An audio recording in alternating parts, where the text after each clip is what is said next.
Hello again, everybody. Welcome to part 4 of our psychiatry review questions. Another 10 questions coming your way. But first, if you haven't had the chance yet, please consider subscribing to my Patreon. You can get there by clicking the link in the description of the video or on the I button in the upper right-hand corner. I very much appreciate all the contributions that I can get to help offset the cost of these videos. And I thank all those of you very, very much who have already donated. Okay, let's start with question 1. A 38-year-old man is brought to the ED via EMS after getting into an argument with his girlfriend. The girlfriend left to stay with her mother for the night, and she said she would return in the morning. 2 hours later, the patient showed up at the mother's house, tearful and holding a gun to his head. The girlfriend convinced him to put the gun down. The mother called EMS, and he was brought to the ED. He was diagnosed with major depressive disorder 2 months ago and is currently managed on sertraline, but he said he stopped taking it because of sexual side effects. He takes no other medications and has no other medical history. He drinks socially and does not smoke or use recreational drugs. He says, "I feel fine. I just overreacted. Can I please go home now?" Vitals are within normal limits and the patient denies suicidal intent. Physical exam is unremarkable. Urine drug screen is negative. Blood alcohol concentration is 90 milligrams per deciliter. Which of the following is the best next step in the management of this patient? A, one-on-one observation and involuntary admission. B, discharge on the condition that he follow up tomorrow with psychiatry. C, suicide risk assessment. D, recommend voluntary hospitalization. Or E, observe and reassess the patient in 2 hours. Okay, so lock in your answer here, and then we will move on to question 2, which stems from this one. After being placed on observation, the patient becomes frustrated and tearful. He says, "I had the gun. If I wanted to end it, I would have just done it in front of my girlfriend. I want to speak to a lawyer right now. You guys are just out to make money off me, and my insurance is not going to cover this, and I have to go to work tomorrow. I promise I'll schedule an appointment tomorrow. Please just let me go home." Which of the following is the best statement at this time? A, if you sign a contract with the psychiatrist, he may allow you to go home. B, I understand you want to go home, but right now your safety is more important. C, I can write you a letter to get off work. Legally, your employer cannot fire you if you are hospitalized. D, I know you've been dealing with depression by yourself for a long time. Hospitalization will help you in a safe environment. Or E, your girlfriend doesn't feel safe after seeing what you did. This is for the safety of both of you. All right, so another one of those questions where they're asking you what's the best thing to say. I always found those ones tough. You know what to say, but which of these makes the most sense? Okay. The patient is admitted to the inpatient psychiatric unit. He started on bupropion and attends group and individual therapy sessions. He says, "I didn't realize how bad things were. I feel a lot better now. Can you set me up with a therapist for after I leave here?" Which of the following is the most important step prior to discharging this patient? A, arranging follow-up with a therapist. B, discuss options for removing firearms from the home. C, administer suicide rating scale. D, counsel the patient about his alcohol use. E, wait to discharge until an appointment with psychiatry can be made. Or F, discuss the discharge plan with the girlfriend. All right, so lock in your answer here, and then we will go back and talk about 1. Okay, so the answer to 1 is one-on-one observation and voluntary admission. So the question is, when you've got a patient who's making suicidal gestures or is mentioning suicide, we can divide that up into passive suicidal ideation or active suicidal ideation. Passive suicidal ideation is, I think about hurting myself, I think about dying, I think about it, blah, blah, blah, but they don't actually have a plan. Okay, now if someone is sitting in the ED, in your room, and they say, I'm going to leave here, I'm going to jump off a bridge. That is an involuntary admission. But it could be retrospect. So if they did something, if they're making actual gestures that could have imminently led to a suicide, that is an involuntary admission. So for instance, they're standing on the edge of a bridge. They took a bottle of pills. They held a gun up to their head. That is all involuntary admission. Okay, now if they made a threat, they told their boyfriend that they want to kill themselves, that is not an involuntary admission. However, we would certainly go with something like recommending voluntary hospitalization, but that would not be appropriate here because he made a suicidal gesture. Okay, this wasn't just a verbal threat. He had the gun up to his head. Okay, he was in imminent risk of committing suicide. Suicide risk assessments aren't useful really for anything. Discharging him would be inappropriate. You could observe and reassess him in 2 hours, but that doesn't mean anything. He's going to have to be admitted. Okay, a lot of times, if, for instance, the patient has passive suicidal ideation or no suicidal ideation at all, he was brought in for some reason, he's drunk, you can't discharge a drunk patient. You can't discharge an intoxicated patient. You have to wait. Okay, so if you take out the suicidal gestures, and he's just got 90 milligram per deciliter, which is, by the way, a 0.09, then you could wait. Okay, you could observe him and then potentially discharge him. But the fact that he was holding a gun up to his head, or if he took a bottle of pills, or if he was standing on the end of a bridge, that is an involuntary admission. Okay?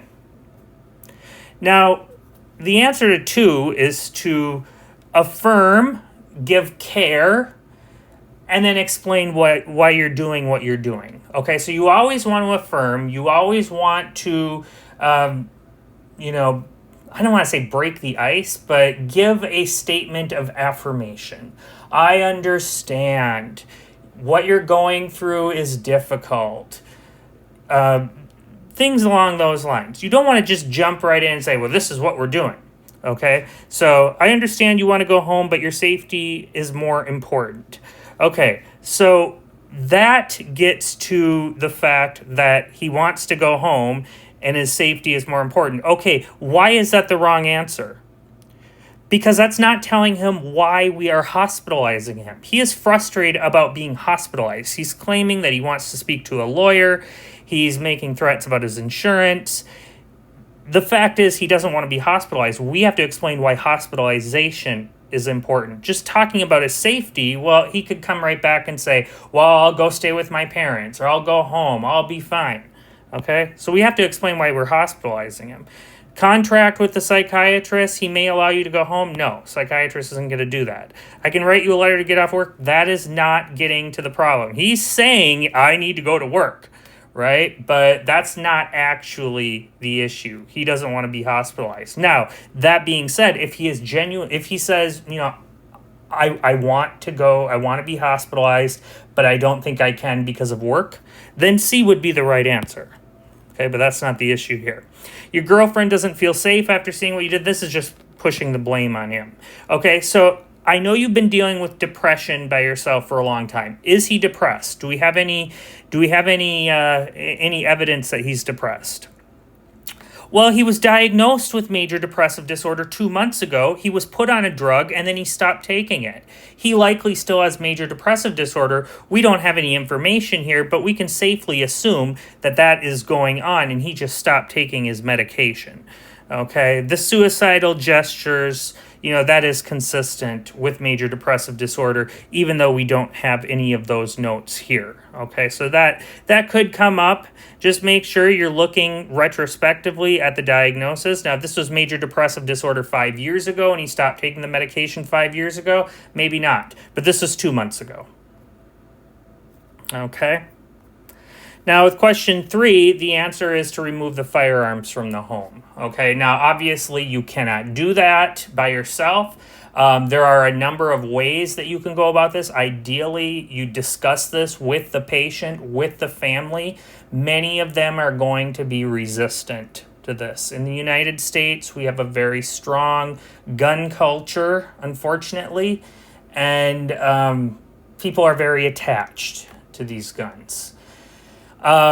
So for that reason, we have what's called red flag laws. And in many, many states, you can, as the provider, you can notify the courts, you can notify law enforcement that this person is potentially not safe. This is typically going to be done by a psychiatrist. Certainly if there's an involuntary admission, that's grounds to trigger a red flag law. I am not a lawyer, so I don't know the ins and outs of that, but those laws do exist.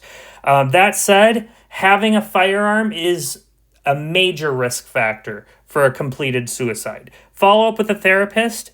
It's important, but not as important. Suicide rating scale, we talked about that, not really useful. Counsel the patient about his alcohol use. Again, something we need to do, but it's not the most important. Wait to discharge until an appointment with psychiatry can be made. We typically don't do that, but we do make the appointment first. And then discuss the discharge plan with the girlfriend. Not really appropriate. She's just the girlfriend, not next of kin or anything. Okay, so this was basically a patient who made suicidal gestures.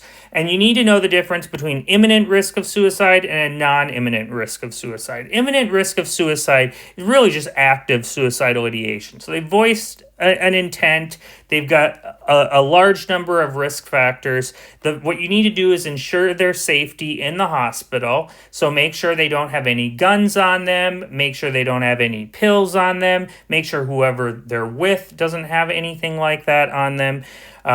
Remove the personal belongings, and then security may be called if the patient is belligerent. Of course, if they are a danger to staff, you can do chemical and physical restraints.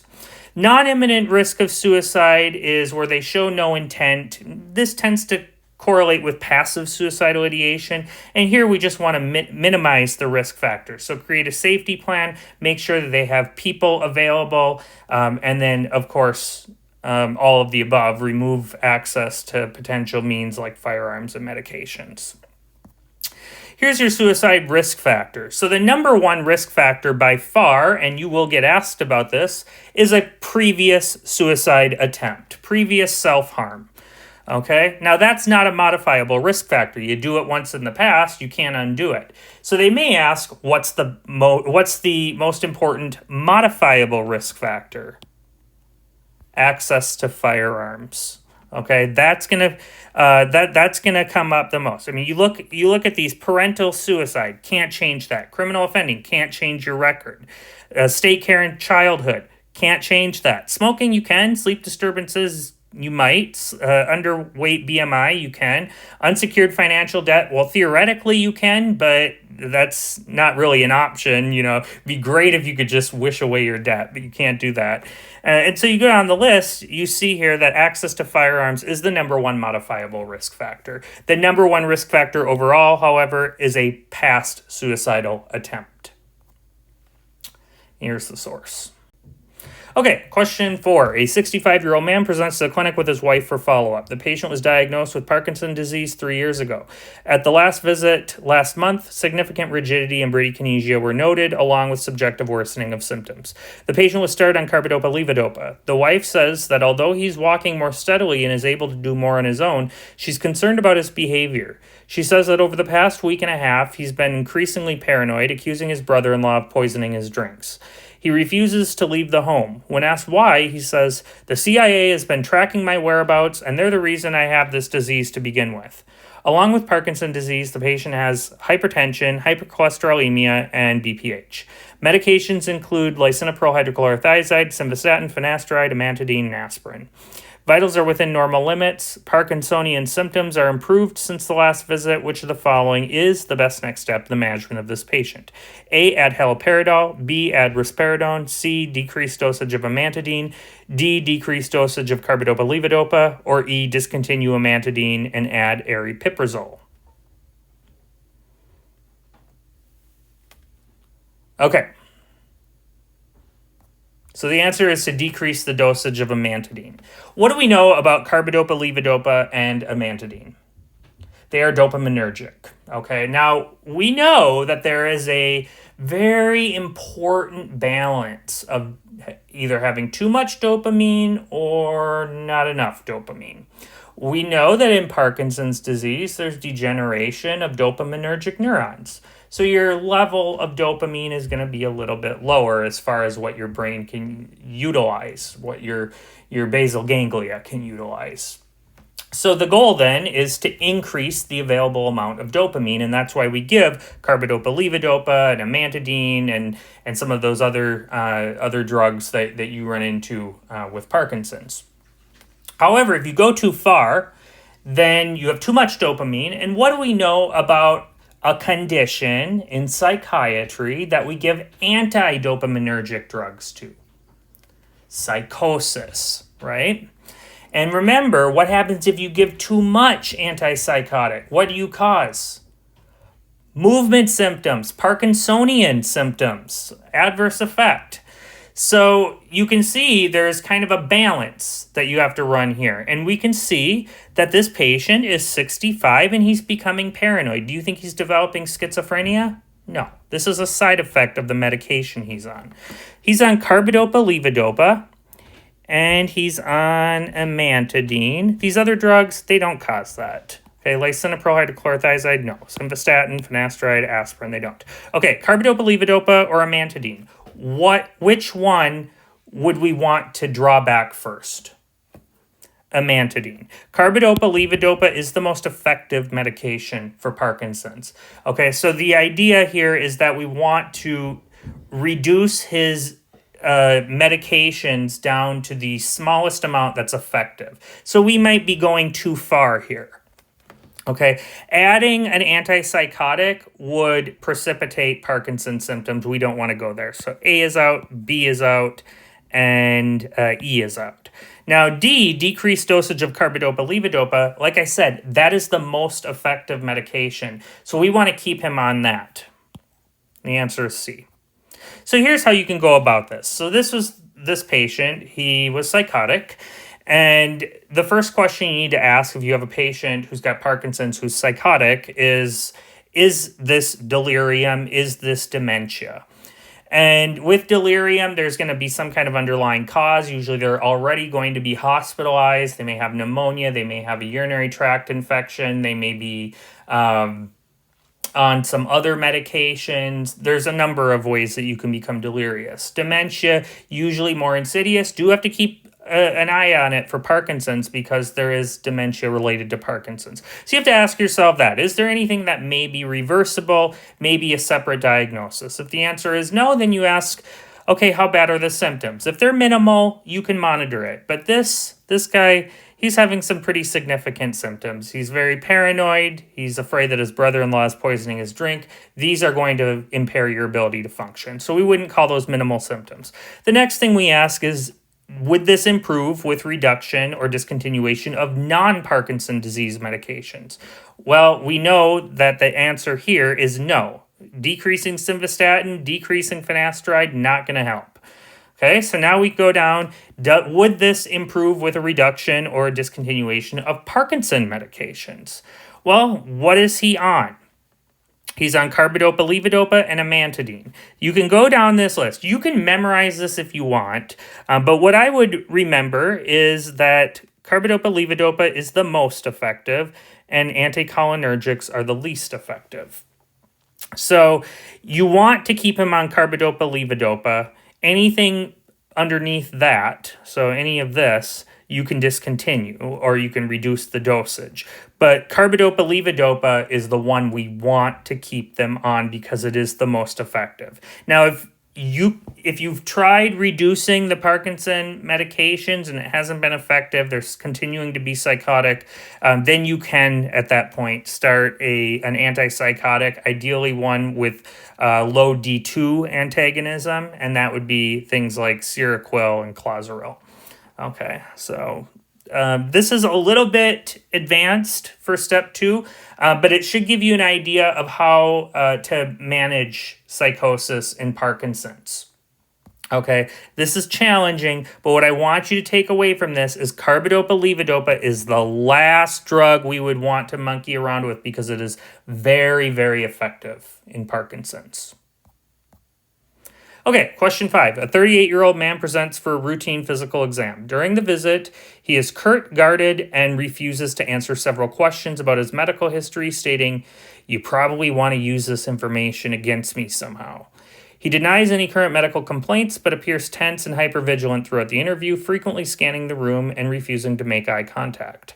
He reports that he lives alone and works as a security consultant, a job he prefers because it allows him to stay away from people and their agendas. When asked about his family, he states that he's estranged from them because they're just like everyone else, manipulative and deceitful. He reports that his coworkers often try to sabotage him or talk behind his back, but denies specific incidents or any proof. He has never been hospitalized or taken psychiatric medications. Vitals are within normal limits. Physical exam is unremarkable. There's no evidence of hallucinations, delusions, disorganized thought process, or cognitive impairment. Urine tox is positive for cannabinoids. Patient says he hasn't used cannabis in 2 weeks and rarely uses. He denies mood symptoms and has no suicidal ideation. Which of the following is the most likely diagnosis in this patient? A, schizoid personality disorder. B, paranoid personality disorder. C, obsessive compulsive personality disorder. D, schizotypal personality disorder. E, substance-induced psychotic disorder. Or F, delusional disorder. Okay. The answer is paranoid personality disorder. All right, so a person who has paranoid personality disorder, they are constantly going through life with their head over their shoulder. Okay, they're constantly looking behind them, they're looking around them, they think everyone is out to get them. Okay, now this is different from a persecutory type delusional disorder. That tends to focus on one thing. It often comes on later in life, so in your 20s or 30s, whereas paranoid personality disorder is something that kind of just sticks with you. It starts very early on, usually in adulthood, late adolescence, and it persists, and it's pervasive. This word pervasive, you're going to hear a lot in personality disorders. What that means is that it's everywhere. It affects every domain in your life. It affects you at work. It affects you at home. It affects your relationships. It affects you with your kids. It affects you with your family. It's constantly there. Okay, this is different from a delusional disorder where you may think my boss is out to get me, and that's it. You're fine with your family. You're fine with your friends. Okay, so it's not delusional disorder. Schizoid personality disorder. What do we know about that? That's the happy loner. They're fine being on their own. They're not paranoid. They just like to be on their own. They've got a flat affect. Kind of looks similar to some of those negative symptoms that you see in schizophrenia. And the way I like to remember it is schizoid. Think of these eyes like a negative, like the negative symptoms you see in schizophrenia. Obsessive compulsive personality disorder, control freak, not this person. Schizotypal, the way I like to remember it, schizotypal. More of the positive symptoms that you see in schizophrenia. So they can have the odd beliefs, they can have what might look like delusions, but with schizotypal personality disorder, they're really just oddballs. They're eccentric. They're not having the functional impairment that you get in schizophrenia. They're not going to be having the hallucinations. If they do have any kind of hallucinations, it'll be something really benign, like these healing crystals speak to me, or something like that. But then if you ask them, if you probe them, like, do you have any proof of that? Well, no, it's just something I believe. They've got insight. Substance-induced psychotic disorder. So yes, that can happen with cannabis. It can cause paranoia, but that would be with acute intoxication. And we know it takes about a month for cannabis to come off the urine. So if you've had cannabis within the past month, you will usually test positive. So the fact that he tested positive for cannabis and he says he hasn't used it in 2 weeks, we could probably believe that. And so it's not the cannabis behind this. So this is simply a paranoid personality. So chronic pattern of pervasive distrust and suspiciousness. They believe they're being exploited or deceived. They may view very benign, random things as threats to them. They may bear grudges. They are often very difficult to be in relationships with because they question your loyalty, whether you're a romantic partner or a friend. Differential diagnosis, we talked about delusional disorder, tends to be more fixed. They are usually absolutely convinced. Okay, they may have better insight than with schizophrenia, where it tends to be a bizarre delusion. So with schizophrenia here, you can see more bizarre delusions, hallucinations. A lot of times it can be difficult to distinguish between a non-bizarre delusion and a bizarre delusion. Non-bizarre delusions are theoretically possible. So it could be, Brad Pitt is in love with me. Or it could be Taylor Swift is singing about me when she sings this song. Okay, it is a delusion. It is not true, but it's not bizarre. It's not on the level of aliens implanted a chip in my back and now the CIA is monitoring my movement. Okay, so it can be difficult, but with delusional disorder, it tends to be fixed on one or two delusions. Whereas with paranoid personality disorder, it's persecutory and it's pervasive. Okay, schizophrenia, again, you're going to see this disorganized behavior, the negative symptoms, the withdrawal. It goes far beyond just being paranoid. Schizotypal personality disorder, we talked about that. So this is just my way of remembering personality disorders. I like to think of this in just simple terms because you're not going to memorize all this stuff, right?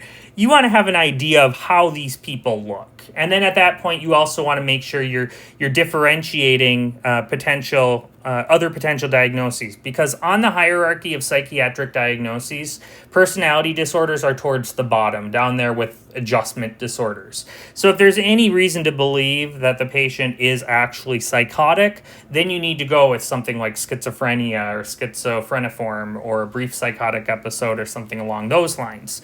Personality disorders is something we go towards if the psychotic and the mood disorders and the delusional disorders and what have you are not satisfied. And certainly they would not be satisfied here.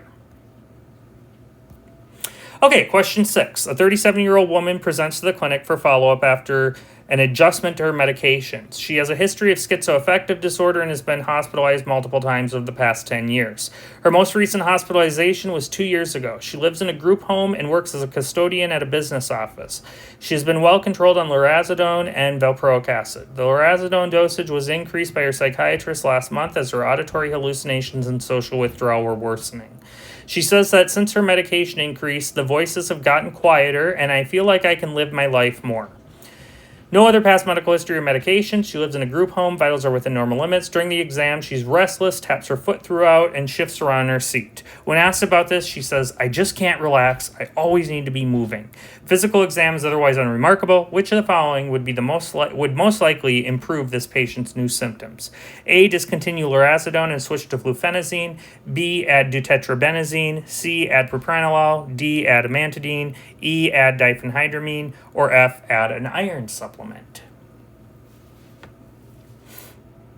Okay, so let's go ahead and answer this one. The answer is to add propranolol. Okay, what does this patient have? Akathisia. Okay, so this is one of those extrapyramidal effects that you can get when you're on antipsychotics. Okay, this akathisia is just restlessness. They're moving, they're tapping their foot, they're moving around in their chair.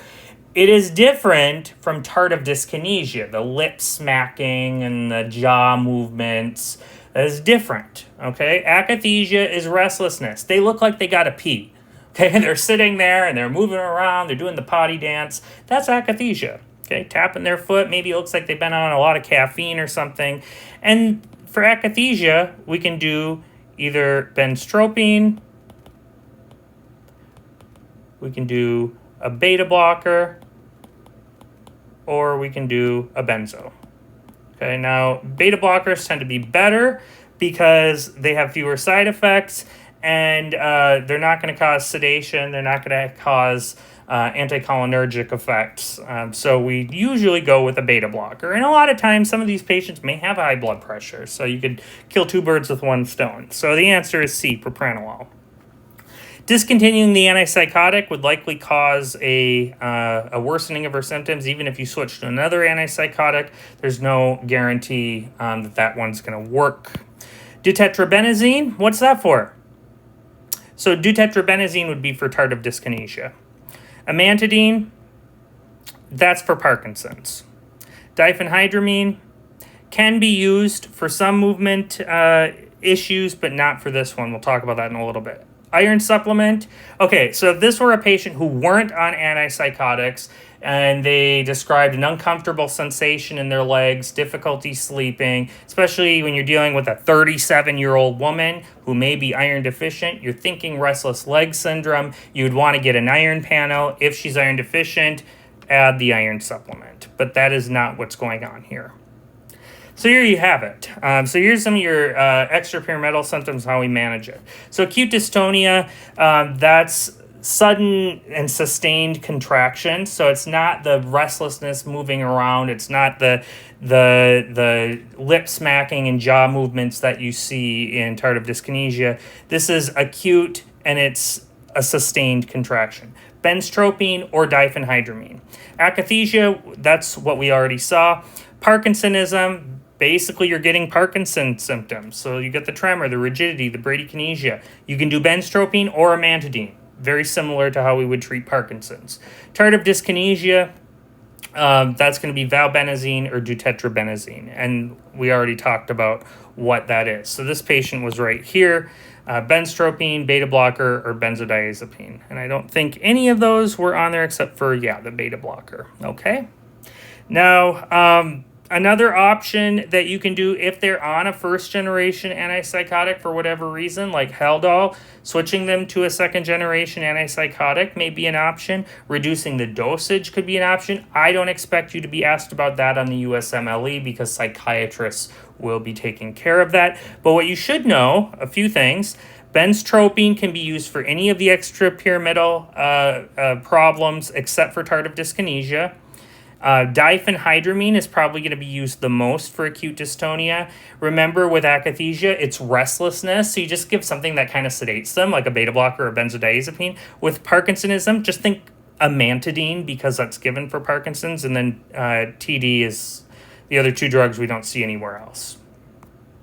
Okay, question 7. A 55-year-old man presents to the clinic for routine annual physical examination. He says he feels great and has recently lost 20 pounds on a diet and exercise program that was recommended at his last visit the previous year.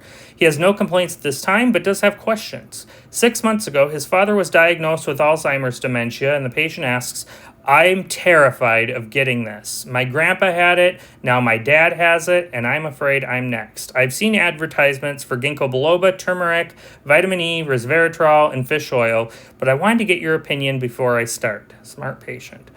The patient has no significant past medical history and takes a daily aspirin, but no prescription medications. Patient works as a history professor at a university. Vitals are within normal limits. Which of the following is the best response to this patient's request for guidance? A, ginkgo biloba has been shown to have a modest effect in reducing the risk of dementia. B, ginkgo biloba has been shown to have a significant effect in reducing the risk of dementia. C, turmeric has been shown to have a modest effect in reducing the risk of dementia. D, fish oil has been shown to have a modest effect in reducing the risk of dementia. E, vitamin E has been shown to have a modest effect at reducing the risk of dementia. Or F, no supplements have been proven to reduce the risk of dementia. Okay. So I'll let you pause here and we'll go on to the answer.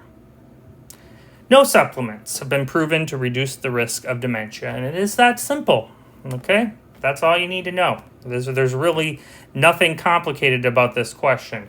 There is really nothing that you can take that's going to reduce your risk of dementia. No medications, there's no supplements, none of that is going to help. However, there are a number of things that you can do as far as taking care of other conditions, medical conditions you may have that could reduce your risk of dementia. And I talk about that in other questions, so I don't want to talk about that too much because I would be giving things away, but it is important that you know that.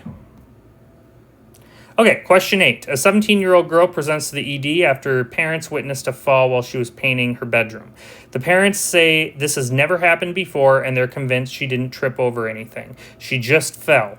The patient says, I don't know why I'm here. I just fell. It's not like I hit my head or anything. Can I go now? She denies loss of consciousness, tongue biting, or head injury. She does not drink alcohol, smoke, or use recreational drugs. She's a high school senior and recently quit the cheerleading team because I look so fat in those outfits. The parents say she's been spending more time in her room than usual. Vitals show blood pressure 101/70, heart rate 59, respirations 12, temperature 96.2. On standing, her blood pressure is 81/52. Physical exam reveals a thin girl, mild mucosal pallor, normal cephalic, no evident injuries. There are calluses on the knuckles. Abdomen is soft, non-tender, non-distended. Affect is flat. Patient is well-groomed and wearing a loose hooded sweatshirt. Labs are as shown. I'll show you those. Which of the following is the best next step in the management of this patient? Let's look at the labs. Okay, so here you have it. Okay, we're going to go back and answer. Next step. A, involuntary hospitalization. B, olanzapine. C, fluoxetine. D, 24-hour EKG monitoring. Or E, nutritional rehabilitation. Okay. Now moving on to question 9. The patient is diagnosed with anorexia nervosa and is admitted for observation and supervised feeding.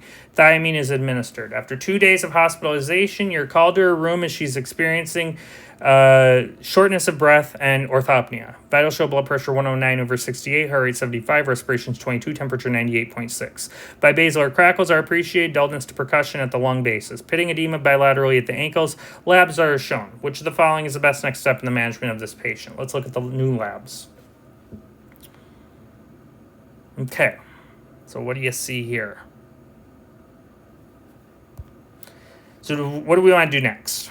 We're going to get a chest x-ray, IV dextrose, oral phosphate replacement, furosemide, or echo.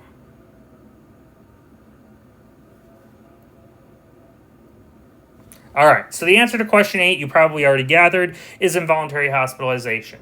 This patient likely, we don't know because we don't know what her weight is, at least not in this question, likely has anorexia. Okay, now we don't know because in order to have anorexia, you have to have a BMI in a specific range. We don't know that. What we do know, however, is that she has an eating disorder. Okay, how do we know that? Well, number one, she's got calluses on the knuckles. What does that tell you? Should a 17-year-old have calluses on her knuckles? No. That's telling you that she is inducing herself to vomit. Okay? But what's most problematic here is the orthostatic hypotension. She's got a blood pressure of 101/70. That's already low to begin with, but then she stands up and she's 81/52. That is an indication for hospitalization. She's not only thin, she's sick and thin. Okay, so this is anorexia. Now, if they were to ask you to make the diagnosis and they ask you a list of diagnoses, then you can't diagnose anorexia with just this. You have to have a BMI, okay? But we know we need to do involuntary hospitalization because she's having physical symptoms. Okay, so we know that she's got an eating disorder and we know that she's orthostatic. Okay, that is an indication for hospitalization. We also see bradycardia here. We see hypothermia. These are all indications that she is very malnourished. Olanzapine, not going to help. Fluoxetine, not going to help. 24-hour EKG, well, that would be something we would do if she had good BMI, she was eating, she didn't have calluses on her knuckles, and she just happened to fall. We would look possibly for an arrhythmia. Nutritional rehabilitation, that's something we will do. However, we need to hospitalize her first. She is too sick to go home. Now, the answer to 9 is phosphate replacement. Why is that? Look at her labs. Phosphorus, low. Magnesium, low. Calcium, low end of normal. What's going on here? Refeeding syndrome. Okay, let's talk about that. Let's just talk about refeeding syndrome, and then we'll come back. Okay, so refeeding syndrome, what does that mean? So you got a patient who's extremely malnourished, and they are going into starvation mode. And what do we know about starvation mode? Well, you drop your insulin, you increase your glucagon to promote gluconeogenesis, promote lipolysis, promote protein catabolism. So you can use fat, you can use glycogen, you can use muscle tissue even to break it down and make the nutrients that you need that you're not getting in your diet. Eventually, you deplete that, but once you start to refeed them, your pancreas spits out a ton of insulin. And when you spit out a ton of insulin, what are you doing? You're bringing electrolytes into your cells. You bring all those electrolytes into your cells. Potassium goes into your cells. Magnesium goes into your cells. Phosphate goes into your cells. Well, what happens if it's all rushing into your cells? It drops in your blood. Okay, your serum level of potassium, magnesium, phosphate all go down. And so when your serum level of potassium, magnesium, phosphate go down, you can cause seizures, you can cause arrhythmia, specifically with hypokalemia. Sodium and water are going to be retained, so you can cause CHF, peripheral pulmonary edema, and thiamine. These patients are usually going to be deficient, so they can develop Wernicke encephalopathy. Anytime you've got a malnourished patient, by the way, make sure and add thiamine. Okay, that goes for, we usually think about that with alcoholics, but that goes for anyone who's malnourished. Make sure and add thiamine because you can precipitate encephalopathy if you what's the word? Not refeed them, but renourish them, if you will, and they don't have thiamine on board. So that's very, very important. We can see here that she's got the bibasilar crackles, there's pitting edema, and then when we look at her labs, the phosphorus and magnesium are down. This is clearly refeeding syndrome. Okay? So very, very important that you're monitoring the electrolytes when you begin to refeed a malnourished patient. If you do not, the likely cause of death will be either arrhythmia or seizures. Okay, so we talked about this patient having anorexia. Now, anorexia requires a BMI of below 18.5. Okay, if they don't have that, if they're restricting themselves from eating, but their BMI is above 18.5, the diagnosis is going to be bulimia. So they have to be below 18.5. We don't know that in this patient because it doesn't tell her BMI, but it's not asking for the diagnosis. It's asking for what we do next. And whether she has anorexia or bulimia, it doesn't matter. If she is hypotensive, she's orthostatic, she's got pallor, she's got bradycardia, she's got hypothermia, we have to hospitalize her. Okay, so the diagnostic criteria for anorexia: significantly low weight, first and foremost, the intense fear of weight gain, and distorted views of their body weight and shape. Indications for hospitalization. So here you have it. Hemodynamic instability, pulse less than 40, she wasn't there. Blood pressure of less than 80/60, she wasn't there. Orthostatic changes, boom, she's hospitalized. Hypothermia, same thing. Be careful for refeeding syndrome, that will come up on your exam. Electrolyte derangements, dysrhythmia, severe edema. Make sure when you hospitalize a patient with anorexia to feed them, to get their nutrient status back. Make sure you're checking electrolytes, I would say, at least every 3 to 6 hours. So there... I included some other indications for hospitalization. If they refuse to eat, obviously, if they're suicidal, if they're psychotic, those would be other indications. But what you'll probably be asked about on the USMLE are the hemodynamic instability as an indication to hospitalize somebody with anorexia. Okay, and make sure you know about refeeding syndrome. Now, what's the difference between anorexia, bulimia, and binge eating? So anorexia, as we saw here, the BMI has to be below 18.5. Otherwise, they're very similar to bulimia. With bulimia, they've got all those same kind of psychological symptoms where they're worrying a lot about their body weight, but they may be binge eating and throwing up. You can do that in anorexia, but the main difference is the normal body weight. Okay. Binge eating disorder is just the binge eating without the compensatory behavior, without the purging.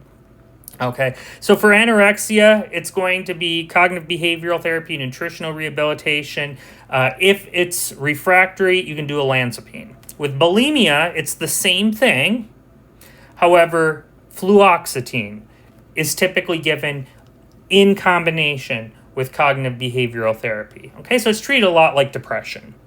With binge eating disorder, there are a number of ways you can go with that. Of course, we do psychotherapy, but we can look at antidepressants. You can even look at stimulants. So lisdexamfetamine, topiramate can even be used as well.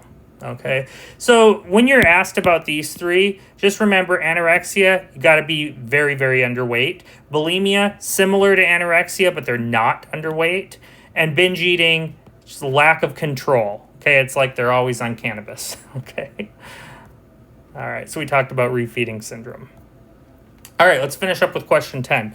A 66-year-old woman presents to the clinic for a routine annual physical examination. She says that she feels fine, but has been more tired over the past several months. 6 years ago, her 71-year-old husband was diagnosed with Parkinson's disease, and this has progressed significantly over the past year, and he has began having cognitive impairment. The patient says, I love him, and I feel like I do a good job taking care of him, but ever since he's gone downhill mentally, I'm getting more and more frustrated, especially when he yells at me. She says she gets 5 to 6 hours of sleep each night. She has no other medical issues and is on aspirin and a multivitamin.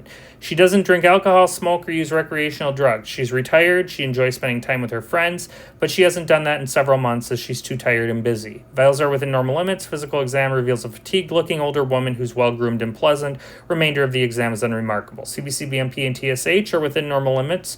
Which of the following is the best statement or question to make to this patient? A, it's understandable that you're frustrated, but your husband's agitation is normal for his condition. B, do you feel like a nursing home might be a good option for your husband? C, it's understandable that you're frustrated. Would you be interested in attending psychotherapy? D, I would like to prescribe trazodone, a drug that can help you with your mood and your sleep.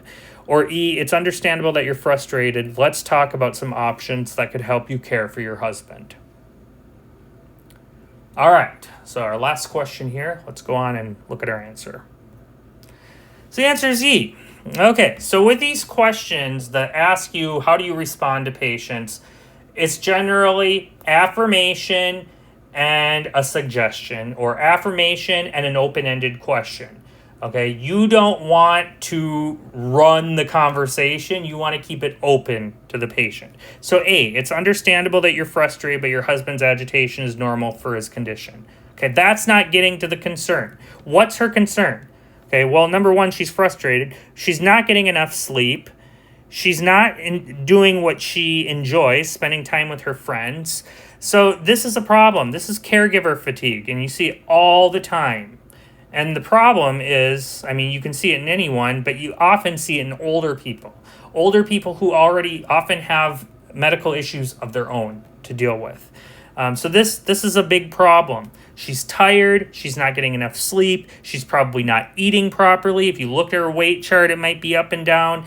So this is something that we need to address. Just saying, well, you're frustrated. Well, is she frustrated? I mean, yeah, she's frustrated, but the problem is she's got to do all this caregiving. And so just talking about her husband's agitation being normal, I mean, that's a nice thing to say, but it's not going to address the underlying problem, which is caregiver fatigue. Asking about a nursing home. So nursing home is the last resort. There are a number of things that we can do to help people stay in their home. Typically, spouses don't want to send their spouse to a nursing home. They would like to be able to get help in the house first. Nursing homes are the last resort. Understandable that you're frustrated. Would you be interested in attending psychotherapy? She has no psychiatric condition here. Okay, there's no depression. You know, yes, she enjoys spending time with her friends, and she hasn't in a long time because she's too tired and busy. Well, that's situational. She's too tired. Does that count as a psychiatric symptom? You know, I wouldn't, because number one, there's really no depressed mood. This is all situational. It's that she's not sleeping because of a reason. Okay, with depression, it's not so much situational, it's just happening. With caregiver fatigue, you can link it to a specific thing that's going on. So I wouldn't consider this to be psychiatric symptoms at all. Prescribed trazodone, the problem is not insomnia. It's not primary insomnia. She's not getting sleep because she is taking care of her husband. Trazodone would not help. So the answer is E. We want to talk about options that could help her care for her husband. That could be home health care. Okay, so caregiver distress and burnout. You can see a lot of depressive symptoms, including depressed mood, but when they'll usually make this really clear, major depression versus caregiver distress. Look for the prominent feature being a recent change in their life requiring them to take care of a loved one. Okay, I don't think the USMLE is going to try to trick you up by giving you a bunch of Siggy Cap symptoms, but know that some of the symptoms of caregiver distress and caregiver burnout are depressive. And look at this word here, burnout. Where else do we hear the word burnout? In our profession. And if you've ever met a third-year resident, a lot of them are burnt out. They're not making very much money. They're having to work full-time. And you start to get that burnout. You start to feel tired often. Your appetite might not be that great. Maybe you don't feel up to doing what you like to do. You get a lot of depressive-like symptoms. But the difference here is that it's going to be linked to something. And like I said, you're not going to be on the USMLE. They're not going to give you, 2 weeks of change in appetite and weight loss and poor mood and loss of interest, because, of course, major depression would supersede all that. But be aware that caregiver distress and burnout, you will often have depressive symptoms, but it's not going to fit the criteria for major depressive disorder. If it does, that's the diagnosis. You're putting them on an SSRI and sending them off for CBT. Nearly 40% of unpaid caregivers experience distress. That's important. That's a big number. Interventions, support groups. There's something called respite care. So respite care is basically where you're getting somebody to help the caregiver. So the caregiver is still going to be the caregiver, but you're bringing in people who can help out, or you're bringing the person who needs care to like a day center or something like that. Sometimes the way this will work is that the caregiver cares for the person Monday through Friday, and then like every other weekend they'll bring them to like a day center or an overnight to allow them to get some sleep, to recuperate, to do something they enjoy, and it just kind of helps with that burnout. However, long-term nursing care, i.e. a nursing home, that is the last resort. Okay, so this is more step 3 stuff, but you do need to know this. It's important for practice, okay?